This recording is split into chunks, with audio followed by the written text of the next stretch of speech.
बिस्मिल्लाहिर्रहमानिर्रहीम। अस्सलाम वालेकुम। आपके साथ अपडेट शेयर करते चलें कि बहरे अरब में हवा का एक कम दबाव बनने का इम्कान है। इस हफ़्ते के आखिर में, यानी ये जो कमिंग वीक है, इसके आखिर में हवा के कम दबाव के बनने का सिलसिला शुरू हो सकता है और ये आहिस्ता आहिस्ता शिद्दत पकड़ सकता है हवा का कम दबाव। मज़ीद बात करते हैं, पहले आप हमारा चैनल धूप छाँव ऑफिशियल इसको लाजमी सब्सक्राइब करें ताकि वेदर के इंपॉर्टेंट अपडेट्स आप मिस ना कर दें।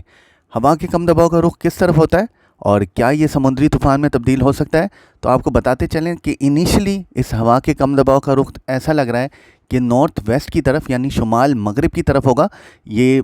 रियासत केरला और रियासत महाराष्ट्र के साहिल के साथ साथ इसका बनने का इम्कान है और इसके बाद ये जो है वो शुमाल मगरिब की जानिब मूव कर सकता है और शुमाल मगरिब में ये थोड़ा सा जाकर देन मॉडल्स जो हैं इस बात पर यकजा नज़र आते हैं कि एक दफ़ा शुमाल मगरिब में जाकर ये शायद मगरिब की जानिब जो है उसका रुख हो सकता है और मगरिब में मुड़कर इसका देन अगेन रुख जो है वो पाकिस्तानी कोस्ट की तरफ भी हो सकता है, क्योंकि एक मगरबी सिलसिला मुतवक्को है। जैसे जैसे ये हवा का कम दबाव आगे बढ़ेगा तो इस बारे में मज़ीद बेहतर अपडेट्स भी सामने आएंगे, लेकिन फ़िलहाल जो अपडेट्स आए हैं उनके मुताबिक ये हवा का कम दबाव एक समुद्री तूफ़ान की शिद्दत इख्तियार कर सकता है और शुरू में ये शुमाल मगरिब की तरफ मूव कर सकता है, देन मगरिब की तरफ, देन ओमान के साहिल के करीब जाकर एक और मगरबी सिलसिले के इफ़ेक्ट के बाइस ये दोबारा जो है वो शुमाल मशरिक़ की जानिब मूव कर सकता है, यानी पाकिस्तानी कोस्ट से ये करीब आ सकता है। तो बारिशों का इम्कान बन सकता है इसके नतीजे में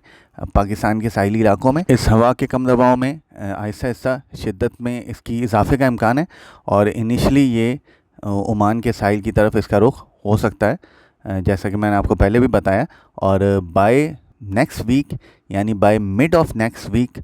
15-16 अक्टूबर के दरमियान ये ओमान के साहिल की तरफ इसका रुख हो सकता है, लेकिन ये बहरे अरब में ओपन सी में ही दोबारा ये वेस्टर्न डिस्टर्बेंस के इफेक्ट की वजह से देन शुमाल मशरिक में पाकिस्तान के साहिली इलाकों के करीब भी आ सकता है। फ़िलहाल इस बारे में बताना कि ये किसी साहिल से टकरा सकता है कि नहीं और आया ये समुद्री तूफ़ान बन भी सकता है या नहीं, इस बारे में अभी फ़िलहाल कुछ क्लैरिटी नहीं है। जैसे जैसे अपडेट्स आती जाएंगी थिंग्स जो हैं वो क्लियर होती जाएंगी आहिस्ता आहिस्ता। लेकिन एक चीज़ जो अभी नज़र आ रही है वो ये कि 8 अक्टूबर से, यानी इस नेक्स्ट वीक के आगाज़ से ही, मंगल के रोज़ से